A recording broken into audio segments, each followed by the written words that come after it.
Hakobyan. That would make more. That would make more sense, I think. It is Menua. Yeah, Menua 2800. Yeah, we have two Hakobyans in the tournament playing from Armenia. The other one, Aram, is like a very strong grandmaster. This game, Magnus has black. We're gonna probably see a. Hakobyan here is a young kid. He's 17 years old. It's actually called the Magnus Gambit. What Magnus is playing here, he started playing it like in 2017, if I remember correctly, with this A6 system, trying to like kind of avoid theory from early on, and he won some nice games. And after 2017, it became very, very popular. Like a lot of grandmasters started playing it. I think. Did Niels Grandelius made a course on it? He did, yeah. And it's been played a lot just in recent months as well in big games. The idea is to keep black's knight at home flexible and kind of wait for the white bishop to choose a square before black tries to trade it off the board. And there we go. It's one of his favorite pawn structures, this one, Ariane. Magnus, he loves the Carlsbad pawn structure with either color, white, black. He loves just maneuvering around, no immediate attacks for either side. Really suits Magnus' style, just like keeping the pieces and slowly trying to outmaneuver the opponent. Like you have a slight imbalance in the structure, and it's not too forced, which really suits Magnus' style. And here, I don't think white has played the most critical against this line. Like usually, if you get the bishop to f5 with black, you are pretty comfortable if you get to trade those off.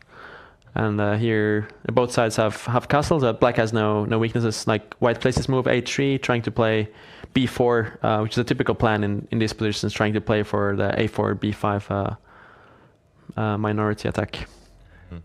But Magnus now plays on the other side of the board, reminding Hakobyan here that, okay, the white king could become a bit of a target, or maybe black's going to go on the minority attack and try to just loosen up white's pawn center. Are you surprised by the move f5, David? Yeah, I was a bit. I'm not surprised by b4, b5. This is quite typical. And the black knight has great access into a beautiful outpost. But I guess we're both surprised, Ariane, because Magnus normally isn't that hasty. Normally he builds up a bit more before throwing pawns forward. Magnus is generally very careful about placing his pawns. But I guess here you could make the case that it's very hard for white to take advantage of that e5 square. Like the knight on d7 is always kind of taking care of that.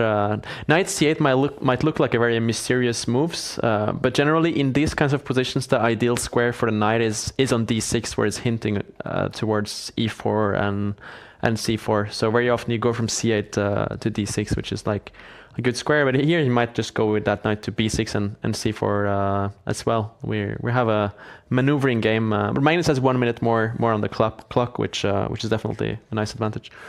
Yeah, it's all about the squares here, the outposts for the knights, and this one unchallengeable for white. And likewise, white has one, but for now it's covered. And okay, pawn sacrifice from Hakobyan. And Magnus plays very fast and decides to not take it. A bit surprised.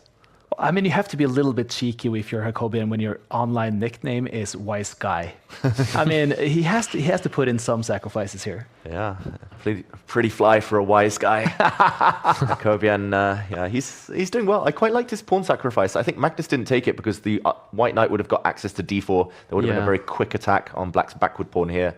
But the white knight going the other way round now, and it's playing well. The knight is on a very good square on d3. Like black has his trumps, but white has so as well, and the knight is well placed on c5. Like black can open up the a file, but white is very much ready with a rook on a1. Maybe black will try to double on the a file now. So okay, he actually closes it. I was going to say he could double by lifting his rooks across, and Hakobyan, we see him now magically appear. He's very much trying to lock up this board. And, trying to build a fortress, but we all know that Magnus doesn't believe in fortresses, so exactly. We'll see. Slightly better for black according to the evaluation bar. 1 minute up on the clock as well. And this is the problem with doubled pawns. Always some pressure here. It's tying down all of white's pieces. Magnus just needs a second front, something else to attack, and that might just tip white over the edge. I mean, the problem is, like, if you're trying to build a fortress with 1 minute less on the clock, it's not necessarily gonna help you if you can't get flagged in the end. So plays the move g3, trying to stop the black queen from activating to the h4 square. I like this move by Magnus, g5, just trying to open up the position a bit. Like all these other pieces are ideally placed. The rooks are double. The knight is on a good square on c4, so g5 makes sense. But our Hakobyan is fighting well. Yeah, been very impressed by him so far, hanging in there. But Magnus now, he's trying to sneak his queen in and behind. He's trying to sneak in via the right side. Okay, that square's covered, but it looks like a big mistake. Ooh, Magnus doesn't take advantage. Maybe there was some tactics there. But still looking very, very strong for black. What is the winning blow? It feels like there's something in the air. Yeah, something feels... Maybe you could play some f4, just trying to take care of the pins. And now he's setting it up. This move would take advantage of the e-file pin. Yeah, white would really want to take that pawn on f5, but the problem is like the pawn on e3 would be hanging in the end there. White drops material. Queen h3, it's a very annoying move for maybe you can take on f1 and knight d2, wins material. Oh, he does it. Does go for that, wins the exchange, Magnus. He's going to do it, and I'm trying to get rid of these arrows. Sorry, everyone. The board is... Hakobyan is very upset. I think he forgot about the pawn on h3, maybe. Mm-hmm. But yeah, maybe he thought he could just give up the rook for knight and hold a fortress there. But yeah, I mean the knight is looking pretty good on c5. Now the second pawn is dropping on b4, although maybe you can try to trap the knight, like knight takes b4, rook b1, but hard to imagine. You can probably go h3 there. Mm-hmm. You're gonna push the pass pawn now, Magnus. Goes rook a8. Is that a pawn is gonna be decisive. He can just push now a3 probably, but wow, knight a2. Just wanted to add here. I'm looking down the list of all the different games.